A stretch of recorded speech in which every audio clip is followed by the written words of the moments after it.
RFK Junior est là pour durer. Et les révélations scientifiques s'accumulent. La plus grande étude de cohorte jamais menée aux États-Unis sur 18 468 enfants suivis pendant 10 ans révèle une explosion des maladies chroniques chez les vaccinés. Le docteur Toddy Roger, entendu au Sénat, est formel. Les épidémies d'autisme et maladies chroniques ne sont pas génétiques mais provoquées par des substances toxiques, principalement issues des vaccins. Ces chiffres sont implacables. Vaccination avec une naissance prématurée, risque multiplié par 12. Vaccination faite par césarienne, risque multiplié par 19. Et chaque jour, 315 enfants développent l'autisme aux États-Unis. Nous ne parlons pas d'une corrélation faible. Nous parlons d'une bombe sanitaire qui touche déjà plus de la moitié des enfants américains. Et que font les autorités? Elles se taisent. Elles laissent les victimes isolées, ridiculisées, censurées et traitent les familles comme des parias. Expulser les enfants non vaccinés de l'école, licencier les adultes refusant l'injection. Aaron Siri le dit au Sénat, personne n'est traité avec autant de mépris que ceux qui ont dit non. Mais aujourd'hui, la donne change. Les emails de Fauci sont là. Les rapports canadiens circulent malgré la censure. Les chiffres des études américaines percent le mur médiatique. Et même Trump et RFK Junior osent désormais s'attaquer à Big Pharma, à l'OMS et à Bill Gates. Nous assistons à la fin d'un âge, celui du mensonge institutionnel, à la naissance d'un autre, celui où les morts, les malades, les oubliés prennent enfin la parole. Alors la question n'est plus allons-nous savoir, la question est allons-nous avoir le courage de regarder la vérité en face. Au rapport, on vous dit que dans la base de pharmacovigilance, ils ont 538 cas déclarés, mais ils en retirent 402 cas parce que c'est des cas de vaccination d'enfants de plus de 23 mois ou hors période, c'est-à-dire en dehors de 2021. Donc ils retiennent que 133 cas d'enfants de 0 à 2 ans en 2021. Donc on retient 133 cas, mais on vous enlève des tableaux que je viens de vous présenter, 402 cas graves. Donc en fait, ils font de la désinformation. Alors on pourra nous dire, ouais, mais c'est de la méthodologie rigoureuse que vous voulez.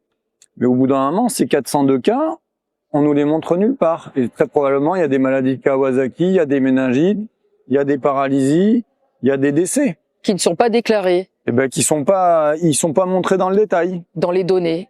Voilà. Il y a un facteur de sous-déclaration aussi dû au fait que des fois les parents ne font pas le lien ou les médecins font pas le lien ou n'ont pas le temps de déclarer, etc. Tu vois, bon, vous voyez, il y a 9 cas de convulsions. Hein? Donc, des convulsions fébriles, mais en fait, c'est de l'épilepsie avec de la fièvre. Et donc là, ben, vous avez 2 cas de convulsions avec les vaccins hexavalents et pneumocoque, et vous avez des cas de convulsions après le vaccin rougeole, oreillon, rubéole, et vous avez un cas de convulsion après le vaccin méningocoque C. Donc ils veulent pas qu'on dise que les vaccins causent des maladies. Et l'autre chose qu'ils amènent dans le débat public de manière très perverse, où ils disent oui, mais si on vaccine moins, si on lève l'obligation vaccinale, il va y avoir plus de maladies. En fait, c'est faux. J'ai montré grâce au rapport de Santé publique France sur les rougeoles, oreillons, rubéole. En 2017, il y avait 519 cas de rougeole en France. Donc 519 cas de rougeole en France sur 67 millions, c'est vraiment pas beaucoup du tout. Buzyn a mis l'obligation vaccinale en janvier 2018. Et en 2018, il y a eu 2900 cas de rougeole. Donc ça a été multiplié par 5,6. Donc c'est une augmentation colossale du nombre de cas de rougeole. Et en 2018, dans les 2900 cas, il y a 3 décès. Donc ça fait des rougeoles graves vaccinales. En 2019, il y a eu encore 2600 cas de rougeole, tellement ils ont vacciné rougeole, oreillon, rubéole. Et en 2020, quand il y a eu le confinement, les cabinets de médecine générale ont été fermés, PMI, pédiatres ont été fermés, donc les enfants n'ont plus été vaccinés. Et en plus, ils n'ont plus été testés. Ben, en 2020, en 2021, en 2022, il n'y a plus un seul cas de rougeole en France. Une dizaine. Et ça, c'est factuel. Donc c'est hyper rassurant. C'est qu'on est passé de 500 cas en 2017, une obligation vaccinale où ça a explosé en 2018-2019, et on vaccine plus en 2020, il y a quasiment plus de cas de rougeole.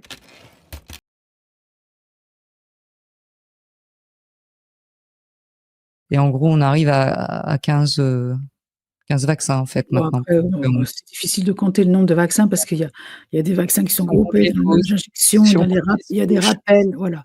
Donc c'est difficile. Ça devient compliqué. Mais donc il faut rappeler que... Voilà. Voilà, ce vaccin méningocoque C, il existe depuis des années déjà. Il a été rendu obligatoire en 2018, mais il était déjà largement pratiqué. Et donc, en fait, ce qui se passe, c'est que la souche C, elle ne circule plus. C'est toujours la même chose, hein. Quand on vaccine toute une génération, bah, on élimine cette souche-là, alors qu'elle est encore présente dans le vaccin obligatoire. Donc, on a un vaccin obligatoire dont une des souches ne circule plus. Voilà, bon, déjà, c'est inutile. Et les essais cliniques, ils ont juste montré qu'on fabrique des anticorps, mais pas du tout la protection contre la maladie, donc on ne sait pas. Voilà, donc ça, c'était pour les bébés, donc c'est pareil un peu pour les adolescents, hein. Je suppose, j'avoue que j'ai pas regardé en détail s'il y avait Oui, mais on nous dit qu'il y a une recrudescence des cas de méningite dus à des méningocoques. Est-ce que c'est vrai ça? Alors, qu'il y a une recrudescence. C'est très fluctuant, comme le dit le docteur Delorgeril dans un article qu'il a fait là sur son blog. C'est très fluctuant, il nous donne les courbes officielles. Ça dépend d'une année sur l'autre, donc ils profitent de l'année où il y a beaucoup de cas, enfin plus de cas pour dire, vous voyez, il faut vacciner, mais ça peut très bien diminuer ensuite, quoi. Donc voilà, c'est comme la grippe. C'est imprévisible. Voilà, c'est imprévisible. Non, la grippe, voilà, c'est différent. C'est pas comme la grippe. Parce que en fait, c'est des souches beaucoup de gens sont porteurs de la souche, mais font pas de maladie, hein. C'est quand même souvent chez les adolescents, chez les jeunes adultes, c'est des prédispositions, c'est dû à l'âge. Enfin voilà, c'est tout un tas de facteurs qui font qu'on fait la maladie, alors qu'il y a beaucoup de personnes qui sont porteuses de la souche. D'accord. Mais le fait qu'on fasse de la vaccination, ça va faire alors du coup, pareil, une sélection comme pour les HPV, des sélections de souches en fait. Certaines vont disparaître, d'autres vont apparaître. Ce qui fait qu'on va se retrouver avec des vaccins qui sont à côté de la plaque, quoi, en gros. Voilà, moi j'avais suivi un séminaire à l'IHU en 2019 par un des spécialistes de vaccins méningocoques, Robert Reed, et il avait dit à cette époque-là que la vaccination de masse, elle allait provoquer le déplacement vers des souches plus invasives, puisque il y avait expansion d'une nouvelle souche W. Alors le type W, il est apparu en 1998, on vaccine contre ça, et d'après les données officielles, les souches émergentes, elles colonisent plus les adultes que les enfants, ce qui n'était pas le cas des souches de l'ère prévaccinale. Voilà. Donc en fait, on sélectionne des souches qui sont contre laquelle la population est moins immunisée et qui sont plus invasives. Donc c'est toujours la même chose. On joue à l'apprenti sorcier. On sait ce qu'on a au départ, mais on ne sait pas ce qu'on a à l'arrivée. Antibiotiques, aujourd'hui, il y a de plus en plus de biorésistance aux antibiotiques. C'est parce qu'elles ont été soit mal données, soit etc. Mais le vivant mute tout le temps. Quand les Gates répandent leur produit oral, leur solution orale, ça crée une autre maladie. Et ces gens continuent. Et puis maintenant, ils le font avec les moustiques. Mais d'ailleurs, nous pensons, et pour répondre à ta question, la DARPA, tu sais... C'est ce que j'allais dire. Ah ben, je te laisse... Non, mais... Vas-y, Jackie, on t'entend pas assez là. Oui, parce qu'on voulait dire, c'est que le DOD a quand même dépensé 100 millions de dollars pour les technologies du forçage génétique. Alors, on peut se poser les questions. Hein. 100 millions de dollars. 100 millions de dollars. Forçage génétique, c'est-à-dire que... et en plus, la DARPA a un programme... tu sais, j'ai écrit l'arme climatique, l'arme environnementale, mais je ne l'ai pas fini, mais j'ai l'arme, justement, animale. Ils ont depuis longtemps, de toute façon, la maladie de Lyme, ça vient de Fort Detrick, qui est à côté. Enfin, il y a des rapports qui l'expliquent clairement. Donc oui, la DARPA, donc le bras, les armes sombres du Pentagone. Mais justement. Alors est-ce que les moustiques modifiés feraient partie d'un programme secret ? Ah, moi j'en suis sûr. C'est possible, c'est pas possible. Mais est-ce que justement l'OMS créée en 1948 n'a pas recyclé les scientifiques nazis parce qu'on sait que les Américains en ont recruté beaucoup. Paperclip, l'opération Paperclip. Voilà. Est-ce que justement l'OMS n'a pas recyclé tous ces gens pour qu'ils fassent leurs petites expériences, quoi. Nous l'avons dit tout à l'heure, dans les années 70, ils ont développé un vaccin anti-contraceptif associé au tétanos. Donc ça veut dire, parce qu'à la limite, si on te sans le dire, oui, sans voilà, le c'est dire, ça. À l'insu des patients. Si on te disait, on va t'injecter quelque chose, tu n'auras plus d'enfants, tu choisis, oui ou non. Mais là, on te dit, on va te protéger du tétanos. ah, dommage, tu ne fais plus d'enfants. Et d'ailleurs, ce qui est étonnant, c'est que enfin, c'est étonnant. Il y a 130 millions de femmes qui ont été injectées. Donc nous, on n'a pas regardé, on n'a pris que le cas du Kenya, parce qu'on ne veut pas non plus... enfin, on n'a pas fait 10 000 pages non plus. Enfin, ce que nous voulons vraiment, et ça c'est très important, c'est de comprendre que non seulement c'est un organisme extrêmement dangereux, parce que, donc, peut-être tu peux parler de la sexualité. Le plan a été mis en place depuis très longtemps, depuis le début. Oui, en fait, l'OMS s'attaque aux enfants, sous prétexte de les protéger. Pourquoi, les enfants ? Parce que c'est l'avenir. Mais parle de la sexualité, justement. En commençant à ne pas les faire naître, déjà. Donc, on a vu comment. Ensuite, les rendre malades le plus vite possible avec tous les vaccins obligatoires, surtout en France. Et puis, en se mêlant de sexualité.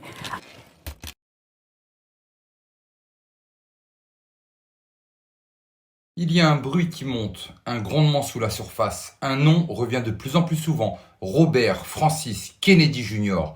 Et ce qu'il s'apprête à dévoiler risque de faire tomber des empires. Une bombe judiciaire, un séisme scientifique, un tabou médiatique. Il affirme que l'aluminium contenu dans les vaccins pour enfants pourrait être lié à l'explosion des cas d'autisme. Et ce n'est pas une théorie farfelue, c'est un rapport documenté, chiffré, sourcé, que redoutent aujourd'hui les anciens barons du système sanitaire américain. Parmi eux, le docteur Scott Gottlieb, ancien patron de la FDA, aujourd'hui haut responsable chez Pfizer. Il pense que Robert Francis Kennedy Jr. met en place une entreprise de litige massif, une stratégie pour permettre aux familles d'enfants autistes d'attaquer en justice les fabricants de vaccins. Et si cela se confirme, cela pourrait faire couler Big Pharma. Le jeu va changer. Mais ce n'est pas tout. Robert Francis Kennedy Jr. accuse aussi le CDC, le Centre de contrôle des maladies, d'avoir dissimulé une étude explosive menée en 1999. Une étude qui montrait une augmentation de 1135% du risque d'autisme chez les enfants ayant reçu le vaccin contre l'hépatite B. Que s'est-il passé ensuite? Silence, censure, déni, intimidation. Les enfants plus âgés, chez qui l'autisme pouvait être diagnostiqué, écartés de l'étude, les données reclassées, filtrées, neutralisées. Un cover-up, comme on dit à Washington. Mais creusons un peu plus.